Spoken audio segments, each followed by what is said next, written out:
Al-babul hadiya asyara.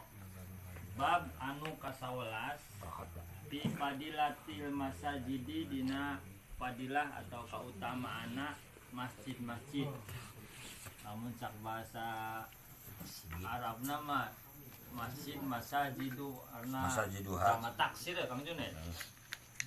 Kan banyak masjid-masjid ya kan ahli sorok sorok. Nah, masajidun itu beberapa masjid-masjid, keutamaan masjid. Qala Nabi sallallahu alaihi wasallam. Kanjeng Nabi ngadawu al masjidu baitu kulli mu'minin. Ari nu aran masjid teh eta imahna setiap jalma mukmin. Nah disebut imah ya pokoknya orang mukmin bebas untuk ibadah, tapi kan di jero masjid tersebut setiap mukmin.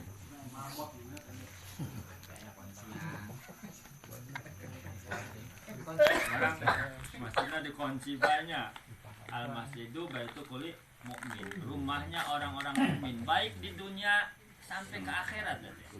Di akhirat pun ono dalam hadis bahwasanya bisa menjadi tunggangan bagi orang-orang mukmin untuk sholat di dunia.